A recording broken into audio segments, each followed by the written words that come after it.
नमस्कार मित्रांनो, तू ही रे माझा मितवा या मालिकेच्या पुढील काही येणाऱ्या भागामध्ये आपल्याला जबरदस्त असा ट्विस्ट पाहायला मिळणार आहे।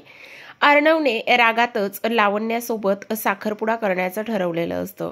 ईश्वरीने जेव्हाच राकेशसोबत लग्न करण्याचा निर्णय घेतलेला असतो तेव्हाच त्याने त्याच दिवशी स्पष्टपणे असं सांगितलेलं असतं की हे घे पेढा आणि माझं सुद्धा आता लावण्यासोबत लग्न ठरलंय, मी सुद्धा लावण्यासोबत लग्न करणार आहे। ह्या सगळ्या गोष्टींचा त्याने इथे ईश्वरीसोबत खुलासा केलेला असतो। पण खरं सांगायचं प्रेक्षकांना तर जेव्हाच ही गोष्ट इथे ईश्वरीला समजते आणि ती ऐकते तेव्हाच तिला खूप मोठा धक्का बसतो। खरं पाहायला गेलं तर आता इकडे हे सगळं कसं झालं, काय झालं तर इशूचे बाबा इथे इंदोरवरून मुंबईला आलेले असतात आणि त्यांनी आल्याच्या नंतर ईश्वरी सोबत असा विचार केलेला असतो किंवा असा विषय मांडलेला असतो की तुझ्यासाठी राकेश रावांचा लग्नासाठी विचार करतोय। खरं पाहायला गेलं तर राकेश हे स्वभावाने चांगले आहेत, इतरांची मदत करणारे आहेत आणि त्यामुळे आम्हाला असं वाटतंय की तो तुझ्यासाठी योग्य आहे। इकडे दुसऱ्या बाजूला आजीने जेव्हाच इथे अर्णवला सांगितलेलं असतं की तू ईश्वरी सोबत कसलंच बोलणार नाहीयेस आणि त्यासोबतच इथे तिच्यासोबत कुठला संबंध ठेवायचा नाहीये, तेव्हापासून अर्णव खूप डिस्टर्ब असतो आणि अर्णव डिस्टर्ब असल्यामुळे ही गोष्ट इथे अंजलीला अजिबातच बघवत नसते। अंजलीने अर्णवच्या डोळ्यामध्ये ईश्वरीबद्दल असलेलं सगळं काही प्रेम पाहिलेलं असतं आणि म्हणूनच ती म्हणत असते, हे बघ चिंटू, प्लीज तू असं करू नकोस आणि त्यासोबतच आम्हाला माहिती तुला ईश्वरी आवडत आहे, पण तू आता लावण्यासोबत जो लग्नाचा विषय काढलेला आहेस तो आम्हाला पटलेला नाही। इकडे जेव्हाच ईश्वरीने ह्या सगळ्या गोष्टी सांगितलेल्या असतात आणि सांगितल्याच्या नंतर आता ईश्वरीला सुद्धा इकडे जी आपली नमू आहे ती इथे तिला समजवण्याचं काम करत असते। ती सुद्धा तिला म्हणत असते की हे बघ इशू, तू अजिबात असं करू नकोस आणि त्यासोबतच घाईघाईतच तू हा लग्नाचा निर्णय घेऊ नकोस। इकडे अर्णव म्हणत असतो, नाही आजी माझ्यासाठी सगळं काही आहे आणि आई गेल्यानंतर सगळं काही आजीने केलेला आहे, आईची जागा इथे आजीने घेतलेली आहे आणि त्यामुळे मी आजीला इथे दुखावू शकत नाही, असंच तो इथे अंजलीला बोलत असतो। पण अंजली मात्र त्याला समजवण्यामध्येच बसलेली असते। तिला काहीही करून त्याला जाणून द्यायचं असतं की ईश्वरी तुझ्यासाठी किती महत्त्वाची आहे। ह्या सगळ्या काही गोष्टी इथे ती बोलत असते पण तो काही केल्या मान्य करायला तयार नसतो। इकडे दुसऱ्या बाजूला आता नम्रता तर इथे इशू सोबत बोललेलीच असते। नम्रताला हे स्पष्टपणे दिसलेलं असतं की नाही, आता काही जरी झालं तरी इशूला ह्या सगळ्या गोष्टींची इथे जाणीव करूनच दिली पाहिजे आणि म्हणूनच ती तिच्याशी बोलते। जेव्हापासूनच आता अर्णवने इथे लग्नाचा निर्णय घेतलेला असतो लावण्यासोबत आणि तेव्हापासूनच लावण्या खूप जास्त तयार झालेली असते किंवा खुश झालेली असते। इकडे वल्लरी तर अगदीच आता घरातलं सगळं काही राज्य हातामध्ये घेण्याची ती स्वप्न बघत असते। तिला असं वाटत असतं की नाही, काही जरी झालं तरी सुद्धा आता त्या ओल्ड लेडी नंतर सगळं काही इथे माझ्याकडेच येणार आहे आणि तेव्हाच मी आता खूप खुश आहे। एकदा का अर्णव आणि त्याबरोबर लावण्या तुझं लग्न झालं तर मग सगळ्या गोष्टी इथे व्यवस्थित होतील असाच ती इथे विचार करत असते आणि असा विचार केल्याच्या नंतर आता ह्या दोघी सुद्धा गप्पा मारत बसलेल्या असतात। लग्नाचं प्लॅनिंग त्याचबरोबर सुरुवातीला तर हे साखरपुडा करण्याचं ठरवतात आणि तेव्हाच इथे लावण्य म्हणत असते, खरं तर आपण साखरपुडा जो आहे ना तो अगदीच घरच्या घरी आणि मोजक्या लोकांमध्येच करून घेऊया, कारण एकदा का साखरपुडा झाला तर जो अर्णव आहे तो मात्र जास्त काहीच बोलणार नाही आणि त्यासोबतच तो इथे नंतर लग्नाला सुद्धा नकार देऊ शकणार नाही, असंच इथे आता ती बोलत असते। तर इकडे दुसऱ्या बाजूला आता जो आकाश आहे, आकाशला कुठेतरी जाऊन असं वाटत असतं की नाही, दादाशी बोलणं एकदा गरजेचं आहे।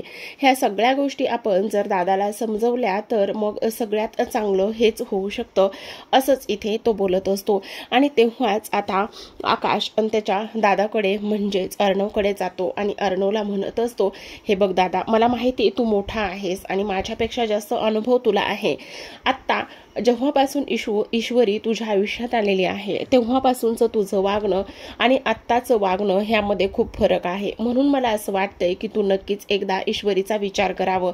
हे बघ, आजीला आपण कसंही करून पटवून देऊ, पण तुझ्या आयुष्याचा हा सगळा काही प्रश्न आहे आणि त्यामुळे तू असा तडकाफडकी निर्णय घेऊ नयेस असंच तो इथे बोलत असतो.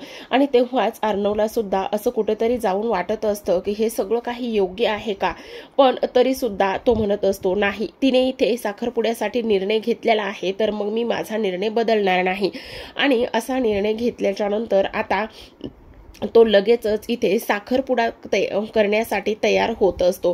आता घरामध्ये आजी आणि त्याचबरोबर वल्लरी खूप जास्त खुश असतात, पण अंजली आणि त्यासोबत इतर सदस्यांचं तोंड मात्र पडलेलं असतं. त्यांना अजिबातच ही गोष्ट इथे आवडलेली नसते. काही जरी झालं तरी सुद्धा हा साखरपुडा होता कामा नये असंच त्यांना वाटत असतं. पण आता अर्णवने हा निर्णय घेतलेला आहे आणि अर्णवला एकदा राग आला की तो काहीही करू शकतो हे सुद्धा त्यांना माहितीच असते. इकडे सुद्धा आता जी आपली नमू आहे ती म्हणत असते, हे बघ इशू, तू असं करू नकोस, तुझं अर्णव सरांवरती प्रेम आहे, तू एकदा सांग, तू बाबांशी जरी बोललीस तरी सुद्धा सगळं काही व्यवस्थित होऊ शकतं. तू बाबांना एकदा म्हण की मला राकेश आवडत नाहीयेत आणि तुझं अर्णव सरांवर प्रेम आहे, त्यामुळे बाबा काही तुझ्या प्रेमाच्या आड येणार नाहीयेत असंच ती तिला सांगते, समजावते. पण इशू मात्र काहीच ऐकत नसते. आता साखरपुड्याचा दिवस उजाडलेला असतो आणि साखरपुड्याचा दिवस उजाडल्याच्या नंतर इकडे ईश्वरी खूप जास्त अस्वस्थ असते. अर्णव तिची खूप आठवण काढत असतो, पण त्याच्याकडे आता कुठलाच पर्याय शिल्लक राहिलेला नसतो. सोबतच आता इकडे ईश्वरी जी आहे ती ईश्वरी मात्र अर्णवला मिस करत असते आणि तेव्हाच इकडे अर्णवला त्याने त्याच्या आजीला दिलेलं जे वचन आहे ते सुद्धा इथे त्याला आठवत असतं. त्याचं असं म्हणणं असतं की नाही, काही जरी झालं तरी सुद्धा मी इथे आजीला दिलेलं वचन जे आहे ते इथे मोडू शकत नाही. आणि त्यामुळेच आता वल्लरी म्हणत असते, अर्णव आता सगळी तयारी झालेली आहे आणि आता उद्या साखरपुडा आहे. तर प्रेक्षकांनो, आता सगळ्यात महत्त्वाची गोष्ट म्हणजेच की साखरपुड्याचा दिवस इथे उजडलेला असतो आणि तेव्हाच जो अर्णव आहे, अर्णव आणि त्यासोबतच आता जी लावण्य आहे ते कमाल दिसत असतात. वल्लरी मात्र अगदीच स्वप्न बघत असते. तिला वाटत असतं की आता एकदाच लावण्य घरात आली तर ती सगळं काही मी म्हणेल तसंच ऐकणार आहे आणि एकदाच लावण्य आणि त्यासोबत अर्णवचा साखरपुडा झाला तर सगळ्या गोष्टी इथे माझ्या पद्धतीनेच होणार आहेत. तर आता इथे साखरपुडा जो आहे तो अगदीच व्यवस्थित पद्धतीने पार पडलेला असतो. पण साखरपुड्याच्या वेळी अर्णव सुद्धा खूप जास्त अस्वस्थ असतो. आता साखरपुडा तर झालेला असतो, पण अर्णव इथे ईश्वरीशी काहीच एवढे दिवसात बोललेला नसतो. का इकडे जी ईश्वरी आहे ती सुद्धा इथे अर्णवशी काही बोललेली नसते आणि हे सगळं काही इथे अंजली पाहत असते. अंजलीला हे अजिबातच आवडत नसतं. हे जे काही चाललंय, तिला तिच्या भावाची ही अवस्था पाहत नसती. ती मनामध्ये विचार करते, आता जरी मी हा साखरपुडा थांबवू शकले नसले तरी सुद्धा मी अर्णव आणि ईश्वरीला एकत्र आणणारच आहे. जे आजीला त्याने इथे वचन दिलेलं आहे त्या वचनाला काहीच मोल नाहीये का असं सुद्धा आता इथे तिला मनामध्ये येत असतं. पण हे सगळं जरी खरं असलं तरी सुद्धा एका आजीच्या हट्टामुळे इथे जो अर्णव आहे तो तर इथे आयुष्यभर त्या लावण्याला इथे झेलू शकत नाही किंवा त्याचं प्रेम इथे ते विसरून जाऊ शकत नाही. असाच इथे आता ती विचार करते आणि विचार केल्याच्या नंतर आता इकडे ती इशूला भेटायला येणार असते. इशूला भेटायला आल्याच्या नंतर ती म्हणत असते, अंजली मॅडम तुम्ही इथे कशा? आणि तेव्हाच ती म्हणते, मला तुझ्याशी खूप महत्त्वाच्या विषयावर बोलायचं आहे आणि माझं तुझ्याकडे खूप महत्त्वाचं काम सुद्धा आहे असंच ती इथे बोलते. आणि ह्या सगळ्या गोष्टी इथे ती बोलल्याच्या नंतर यांना काय झालंय असं म्हटल्याच्या नंतर ती म्हणत असते, आता अंजली आणि इशू बोलत असतात. तिथेच नम्रता सुद्धा असते. आता ती म्हणत असते, हे बघ मला तुझ्याशी खूप महत्त्वाच्या विषयावर बोलायचं आहे. खरं पाहायला गेलं तर विषयालाच डायरेक्ट हात घालते. तुला माहीतच असेल की अर्णवने अगदीच म्हणजे चिंटूने रागारागातच इथे लावण्यासोबत साखरपुडा केलेला आहे. म्हणून मला तुला एक रिक्वेस्ट करायची आहे आणि ती रिक्वेस्ट म्हणजेच की काही जरी झालं तरी सुद्धा लावण्य त्या आमच्या घरची सून होता कामा नये. कारण इशू तुला एक गोष्ट सांगू का, खरं पाहायला गेलं तर इथे अर्णवचं तुझ्यावरती प्रेम आहे आणि अर्णवचं तुझ्यावरती प्रेम आहे म्हणूनच आम्ही ह्या सगळ्या गोष्टी इथे तुला बोलायला आलेले आहे. तेव्हाच ती म्हणत असते, पण आता माझं राकेश बरोबर इथे लग्न ठरलेलं आहे. आणि तेव्हाच ती ती म्हणत असते हे सगळं जरी ठीक असलं तरी सुद्धा तू अर्णवचा एकदा विचार कर. जेव्हापासूनच त्याने इथे तुला न भेटण्याचा का निर्णय घेतलेला आहे तर तो फक्त आणि फक्त इथे एकाच गोष्टीसाठी आजींनी इथे त्याला अट घातलेली आहे आणि आजींनी अट घातल्यामुळेच त्याने हा मोठा निर्णय इथे घेतलेला आहे असंच आता इथे ती तिला बोलत असते. आणि त्यामुळेच मला असं वाटतंय की त्याचं तुझ्यावर असलेलं जे प्रेम आहे ते तू एकदा पाहावंस असाच ती इथे विचार करत असते.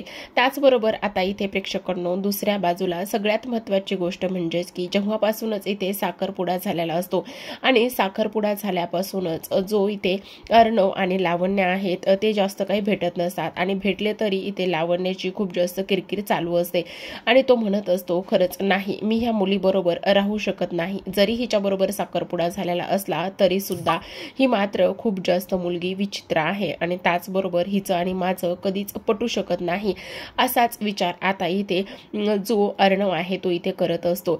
आणि एवढे दिवस झालं तो ईश्वरीशी बोललेला सुद्धा नसतो आणि एवढे दिवस तो ईश्वरीशी न बोलल्यामुळेच आता काही जरी झालं तरी सुद्धा इथे त्याला ईश्वरीची आठवण सुद्धा येत असते. आणि त्याचबरोबर एवढ्या दिवसाचा जो अबोला आहे तो आता इथे त्याला सहन होत नसतो आणि त्यामुळेच तो आता एका गोष्टीचा इथे निर्णय घेतो नाही काही जरी झालं तरी सुद्धा मला इथे ईश्वरी सोबत बोलावंच लागणार आहे असाच आता तो इथे विचार करतो.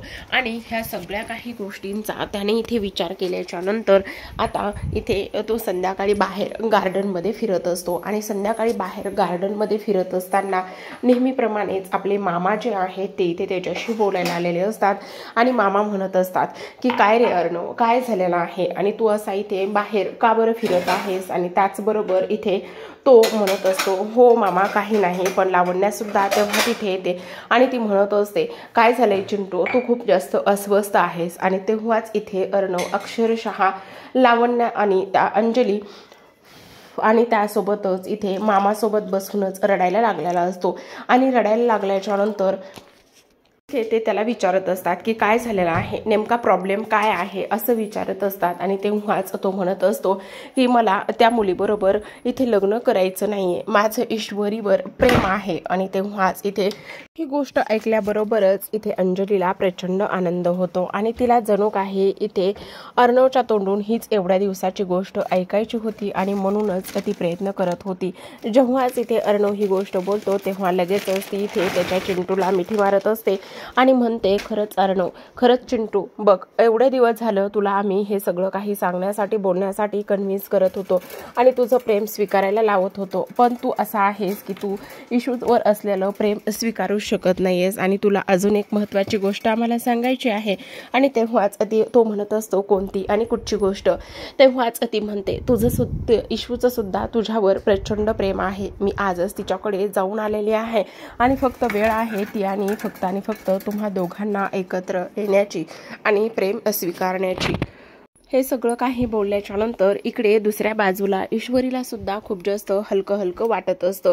आणि इथे आता लावण्याला जेव्हाच ही गोष्ट समजते की साखरपुडा झालेला आहे आणि साखरपुडा होऊन सुद्धा इथे अर्णव हा सगळा काही घाट इथे कॅन्सल करत आहे किंवा तो आता ईश्वरीवर असलेलं प्रेम इथे सांगत आहे तेव्हाच लावण्याचा अगदीच जळफळाट इथे झालेला असतो. ती म्हणत असते की हा सगळा काय खेळ आहे आणि त्यासोबतच मला हे अजिबातच मान्य नाही. आणि तेव्हाच आता इथे ते म्हणत असतात की अगं हो असे कितीतरी लोकांचे इथे लग्न होऊन मोडतात साखरपुडे सुद्धा मोडतात मग हे जर साखरपुडा मोडला तर काय फरक पडतो. आणि त्यासोबत सगळ्यात महत्त्वाची गोष्ट म्हणजेच की ज्या नात्यामध्ये प्रेम नाहीये तिथे राहण्यात तरी काय पॉईंट आहे असंच आता अर्णव म्हणत असतो. इकडे मात्र आता सगळ्यात हॅपी जी कोण असते तर ती ईश्वरी असते कारण ईश्वरीला इथे समजलेलं असतं की अर्णवचं तिच्यावरती प्रचंड प्रेम आहे आणि ही गोष्ट जेव्हापासूनच तिला समजलेली असते तेव्हापासून ती खूप जास्त खुश असते. आणि खुश असल्या कारणानेच आता इथे दोघे सुद्धा एकमेकांशी बोलायला आलेले असतात आणि दोघे सुद्धा एकमेकांशी बोलायला आल्याच्या नंतर खरं पाहायला गेलं तर आता दोघे आल्याबरोबरच एकमेकांना सॉरी म्हणत असतात. ईश्वरी आता त्याला म्हणत असते, सॉरी अर्णव सर, माझं खरंच चुकलेलं आहे. आणि तेव्हाच अर्णव म्हणत असतो, खरं पाहायला गेलं तर मी सुद्धा तुला इथे सॉरीच म्हणत आहे.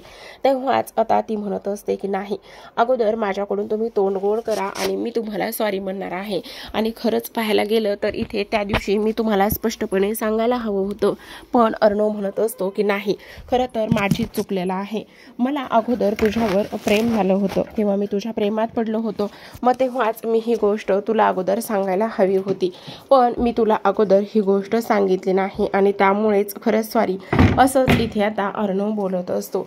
अर्णवने ह्या सगळ्या गोष्टी इथे बोललेल्या असतात आणि तेव्हाच तो म्हणत असतो, खरं सांगू का, तर मी तुझ्या प्रेमात कधी पडलो. आणि तेव्हाच आता ती म्हणत असते कधी. तेव्हा तो म्हणतो, मी तर प्रेमात तुझ्या खूप दिवसा अगोदरच पडलेलो होतो. पण तुला एक गोष्ट सांगू का, जेव्हाच आपण त्या दिवशी बाहेर गेलो होतो आणि तेव्हाच मला तुझ्यावर असलेलं सगळं काही प्रेम व्यक्त करायचं होतं आणि सांगायचं होतं.